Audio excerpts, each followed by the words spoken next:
भक्तराज प्रहलाद तीनों लोकों के विजेता, ब्रह्मा विष्णु और महेश को भी हराने वाले अपने पिता को पढ़ाई का सार बता रहे हैं, विद्या का सार बता रहे हैं, ज्ञान का सार बता रहे हैं, अध्ययन का सार बता रहे हैं। वो बता रहे हैं कि संपूर्ण विद्याओं का सार क्या है। अब आप लोग ध्यान से सुनिएगा। हम 5-10 मिनट ही इसमें रहेंगे, इसके बाद जल्दी आगे भागेंगे। तो 5-10 मिनट का आपका समय बहुत ध्यान वाला समय होना चाहिए। प्रहलाद जी बोल रहे हैं, तत्साधु मन्ये सुरवर्ज देहिनाम। हे असुरों के सम्राट, संपूर्ण संसार के जो प्राणी हैं उनके लिए सबसे सार ज्ञान क्या है? तत्साधु मन्ये सुरवर्ज देहिनाम सदा समुद्विग्न धियाम सद्ग्रहात् हित्वात्मपातं गृहमन्धकूपम् वनं गतो जधरिमाश्रयेत। हे असुर सम्राट, हे मेरे परम प्रतापी पिताजी, इस संपूर्ण विद्याओं का सार यही है कि व्यक्ति जो है इस अंधे कुएं में जो खतरनाक खतरनाक जीव जंतु पकड़ करके उसको रखे हैं, उनसे किसी तरह अपनी जान छुड़ा करके जंगल में जाए। वनम गतो जदहरिमाश्रयेत, और वहां जाकर भगवान के श्री चरणों का आश्रय ले ले। पूछा, कहना क्या चाहता है? बोले, पिताजी मैं ये कह रहा हूं कि सदा समुद्विग्न धियाम सद्ग्रहात्। यह जो घर है यह अंधा कुआं है, इसमें बड़े बड़े मगरमच्छ पकड़ करके आपको रखे हैं। पत्नी, बेटा, पद, पैसा, प्रतिष्ठा, कीर्ति, जश, कुल की ख्याति, ये सब के सब मगरमच्छ हैं। मगरमच्छ ये पकड़ करके रखे हैं। कुछ समझ रहे हैं आप लोग? पत्नी पति के लिए और पति पत्नी के लिए मगरमच्छ तब है जब दोनों लंका के निवासी हो जाएं। भारत के निवासी रहे तो नहीं। लंका के निवास और भारत के निवास में क्या अंतर है?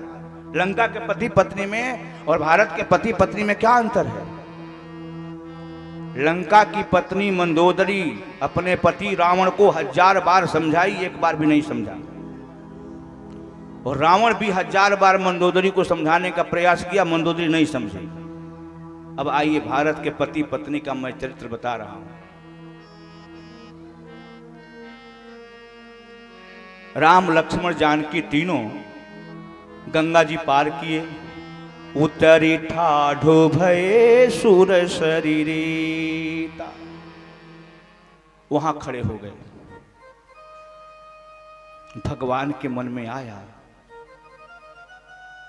प्रभु ही सकूचो यही नहीं कछु दिन।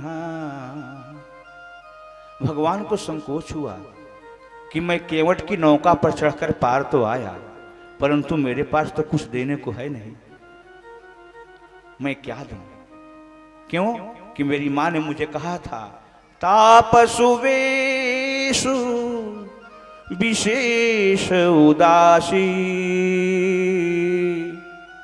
14 वर्ष राम बनवासी। ज्यों ही राम जी के मन में ये बात आई, प्रभु ही सकूचो यही नहीं कछु दिन। त्यों त्यों क्या प्रतिक्रिया हुई?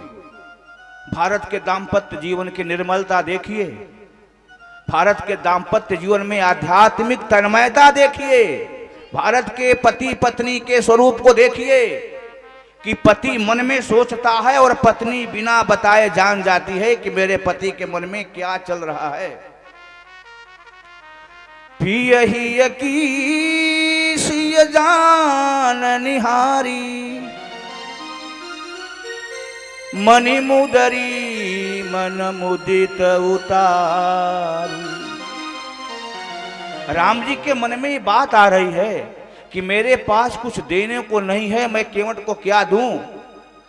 और मन की बात सीता जी जान जाती हैं। पियहि की शिय जान निहारी, और अपने हाथ से अंगूठी निकाली और राम जी के हाथ में रख ली। कहे वो कृपाल लेहु तराई, केवट चरण गहे अकुलाई। यह भारत का दाम्पत्य है। प्रहलाद जी समझ रहे हैं कि मेरे पिता का दाम्पत्य जीवन ठीक नहीं है, मोह माया में जकड़े हुए हैं। यदि ये भारत के होते तो इसकी आवश्यकता नहीं होती। इसलिए उन्होंने कहा, मेरे कहने का मतलब यह है कि पति पत्नी दो धर्मात्मा हैं। बेटा अगर रामकृष्ण की तरह है, बेटी अगर सीता सावित्री की तरह है, तब तो घर ही वैकुंठ है।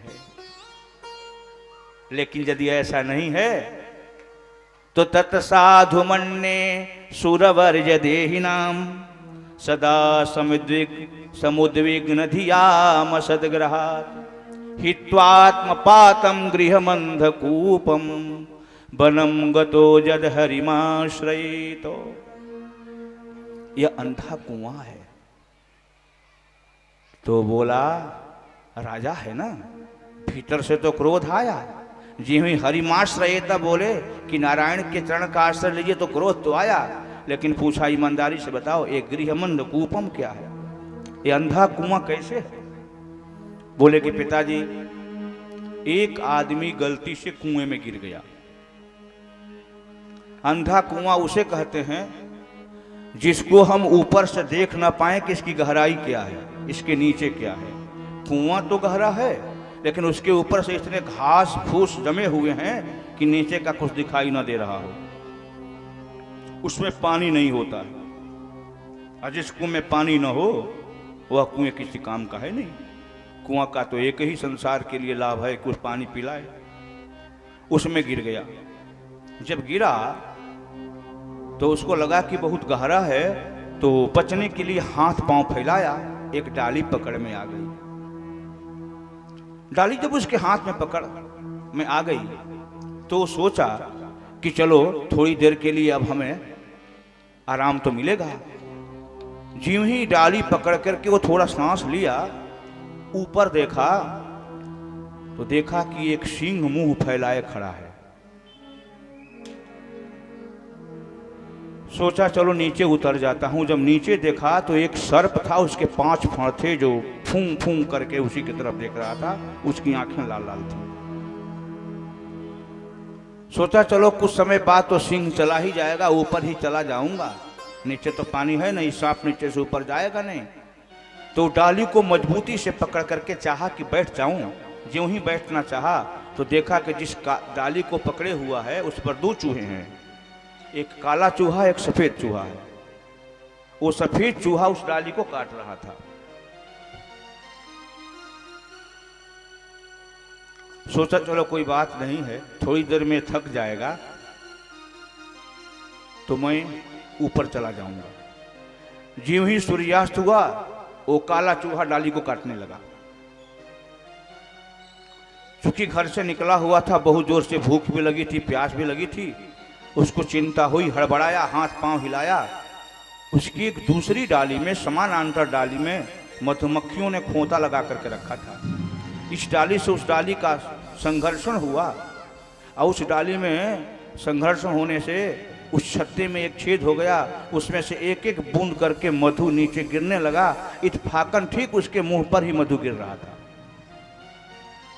ज्यों ही मधु मुंह पर गिरा, उसको स्वाद मिला। आहा हा, क्या आनंद आ रहा है, क्या स्वादिष्ट मधु है। मधु चाटने में भूल गया कि इसके ऊपर सिंह है, नीचे सांप है, ये 2 चूहे मेरी डाली को काट रहे हैं जिसको हमने पकड़ा है।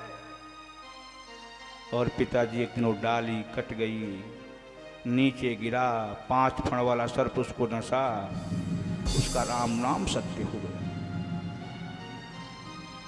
राक्षस बोला कि ये मधु क्या है? बोले पिताजी, इसका मतलब कि आप हमारी बात ध्यान से सुन रहे हैं। संसार के हम जितने प्राणी हैं पिताजी, इस भव सागर में गिरे हुए हैं, भवकूप है। इसमें हम गिरे हुए हैं भवकूप में, और डाली आयु की पकड़े हैं। कोई 50 साल की डाली पकड़ा है, कोई 60 साल, कोई 70 साल, कोई 80 साल, किसी का तो 6 महीने की डाली है, किसी का 10 साल, किसी का 5 साल। जितनी आयु की डाली है उसको पकड़े हुआ है। ये सफेद चूहे दिन को कहते हैं और काला चूहा रात को कहते हैं। ये दोनों चूहे एक एक सेकेंड, एक एक मिनट, एक एक घंटा, एक एक दिन हमारी आयु की डाली को काट रहे हैं। मधु वही है पिताजी। अभी हम माँ की गोद में थे, थोड़ा बड़े हुए तो पढ़ने लगे, नौकरी लग गई, अभी विवाह हुआ तो पत्नी की मधु मिल गई। उस कन्या को बर का मधु। अब दोनों एक दूसरे को चूमने चाटने लगे। आहा, मेरी पत्नी कितनी बढ़िया है, कितना प्रेम करती है, मेरा पति मुझसे कितना प्रेम करता। दोनों एक दूसरे में लिपट गए, अंग के संग में रम गए। इसी बीच में 2-4 साल, 1 साल बाद एक मधु और निकल गया, बेटा अथवा बेटी। 20 साल बाद उस बेटे बेटी को भी एक बेटा बेटी हो गया। इसी में कोई पद मिल गया, प्रतिष्ठा मिल गई, पैसा मिल गया, इज्जत मिल रही है। ये सब मधु बूंदे बूंद करके उसके मुख में पड़ने लगी। वो भूल गया कि मैं जिस डाली को, जिस आयु को पकड़े हुआ हूँ इस भवकूप में, वो तो एक एक सेकंड, एक एक मिनट करके वो कट रही है। हमारा नाम सत्य होने वाला है। एक दिन ऐसा होता है पिताजी कि प्राण, अपान, व्यान, उदान और समान, ये 5 जो प्राण वायु हैं, ये सर पर ये ऐसा डसते हैं, ऐसा डसते हैं कि शरीर को छोड़ते हैं, हमारा नाम सत्य हो जाता है। हित्वात्मपातम गृहमंधकूपम, इस अंधी कुएं में आत्महत्या करने से ज्यादा अच्छा है पिताजी। संसार के सभी लोग आत्महत्या करते हैं। इस संसार में पति पत्नी, पद, पैसा के चक्कर में पड़ करके अनीति अन्याय करने वाले लोग, धर्म के विरुद्ध काम करने वाले आत्मघाती हैं।